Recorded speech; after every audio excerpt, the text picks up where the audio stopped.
पाठ करने से पहले जान ले 10 खास बातें। श्री रामचरितमानस के रचयिता गोस्वामी तुलसीदास ने श्री रामचरितमानस लिखने से पहले हनुमान चालीसा लिखी थी और फिर हनुमान की कृपा से ही वे श्री रामचरितमानस लिख पाए।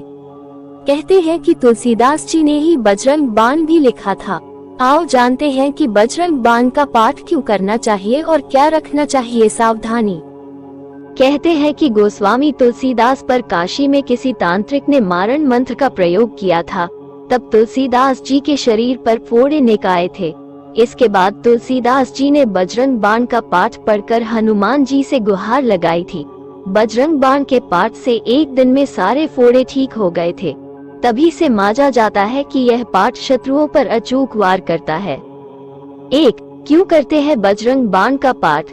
इसके बारे में जानिए। बहुत से व्यक्ति अपने कार्य या व्यवहार से लोगों को रुष्ट कर देते हैं। इससे उनके शत्रु बढ़ जाते हैं। कुछ लोगों को स्पष्ट बोलने की आदत होती है, जिसके कारण उनके गुप्त शत्रु भी होते हैं। ये भी हो सकता है कि आप सभी तरह से अच्छे हैं, फिर भी आपकी तरक्की से लोग जलते हो और आपके विरुद्ध षड्यंत्र रचते हो। ऐसे समय में यदि आप सच्चे हैं तो बजरंग बाण का पाठ आपको बचाता है और शत्रुओं को दंड देता है। 2. सच्चे और पवित्र लोग ही करें इसका पाठ, अन्यथा दंड का भागी बनना पड़ सकता है। बजरंग बाण से शत्रु को उसके किए की सजा मिल जाती है, लेकिन इसका पाठ एक जगह बैठकर अनुष्ठान पूर्वक 21 दिन तक करना चाहिए और हमेशा सच्चाई के मार्ग पर चलने का संकल्प लेना चाहिए, क्योंकि हनुमान जी सिर्फ सच्चे और पवित्र लोगों का ही साथ देते हैं। 21 दिन में तुरंत फल मिलता है। कभी किसी का बुरा करने की कामना के साथ बजरंग बाण का पाठ नहीं करना चाहिए। किसी भी अनैतिक कार्य की पूर्ति के लिए या फिर किसी से विवाद की स्थिति में विजय पाने के लिए बजरंग बाण का पाठ नहीं करना चाहिए। कर्म करना जीवन में बहुत आवश्यक होता है, इसलिए बिना प्रयास के ही किसी कार्य में सफलता पाने के उद्देश्य से बजरंग बाण का पाठ न करें। धन, ऐश्वर्य या किसी भी भौतिक इच्छा की पूर्ति के लिए बजरंग बाण का पाठ नहीं करना चाहिए। 3. बजरंग बाण पढ़ने से पहले कुछ सावधानियों के बारे में जानना अति आवश्यक है। बजरंग बाण के बारे में कहा जाता है कि इसका प्रयोग हर कहीं, हर किसी को नहीं करना चाहिए। जब व्यक्ति घोर संकट में हो तब ही इसका प्रयोग करना चाहिए। घोर संकट अर्थात प्राण संकट में हो, प्रयोग करने के पूर्व इसे सिद्ध करना होता है। इसका प्रयोग करते वक्त सावधानी रखना चाहिए, किसी भी प्रकार की त्रुटि नहीं होना चाहिए। जितनी बार बजरंग बाण पाठ का संकल्प ले, उतनी बार रुद्राक्ष की माला से पाठ करें। बजरंग का बाण पाठ करते समय ध्यान रखें कि शब्दों का उच्चारण साफ और स्पष्ट होना चाहिए। अगर आप किसी विशेष मनोकामना की पूर्ति के लिए बजरंग बाण का पाठ कर रहे हैं तो कम से कम 41 दिनों तक ये पाठ नियम पूर्वक करें।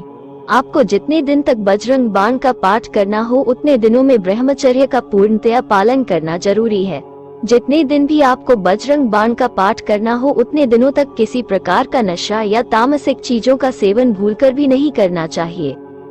4. विधिवत रूप से करे बजरंग बाण का पाठ। बजरंग बाण का पाठ करके के लिए हनुमान जी के चित्र या मूर्ति के समक्ष कुशासन, एक विशेष प्रकार की घास से बना आसन पर बैठकर विधिवत उनकी पूजा अर्चना करने के बाद इसका पाठ करना चाहिए। 5. कब करें बजरंग बाण का पाठ? बजरंग बाण का पाठ अक्सर शनिवार को ही किया जाता है, परंतु मंगलवार को भी इसका पाठ कर सकते हैं। 6. पाठ के पूर्व क्या करना चाहिए? बजरंग बाण का पाठ करने के पूर्व संकल्प अवश्य लें कि आपका कार्य जब भी होगा हनुमान जी के निमित्त नियमित कुछ भी करते रहेंगे। इसके अलावा राम जी की स्तुति पढ़ें और फिर विधिवत पूजा के बाद पाठ करें। पाठ पूर्ण हो जाने के बाद भगवान राम का स्मरण और कीर्तन करें। 7. घी का दीप जलाएं। पाठ के पूर्व घी का दीपक जलाएं जिसमें 5 बत्ती हो। इसी के साथ गुग्गल की सुगंध भी फैलाएं। 8. अर्पित करें ये सामग्री। हनुमान जी को चमेली का तेल, गुड़, चना, जनेऊ, पान का बिरा आदि अर्पित करें। चूरमा, लड्डू और अन्य मौसमी फल भी अर्पित कर सकते हैं। 9. शनि, राहु केतु से मिलती है मुक्ति। घटना दुर्घटना को राहु केतु और शनि अंजाम देते हैं, जैसे अचानक आग लग जाना, आपकी गाड़ी का एक्सीडेंट हो जाता या किसी मुसीबत का अचानक आ जाना। हनुमान जी आपको सभी तरह की घटना और दुर्घटना से बचा लेते हैं। इसके लिए आप सदा उनकी शरण में रहकर प्रतिदिन बजरंग बाण पाठ कर सकते हैं। 10. मंगल दोष से मुक्ति। यदि किसी की कुंडली में मांगलिक दोष है जिसके कारण विवाह नहीं हो पा रहा है या विवाह होने के बाद वैवाहिक जीवन में संकट पैदा हो रहा है तो उसे नियमित रूप से मंगलवार के दिन बजरंग बाण का पाठ करना चाहिए। अगर नियम पूर्वक निष्ठा के साथ बजरंग बाण का पाठ किया जाए तो इससे मांगलिक दोष का निवारण जल्द हो सकता है।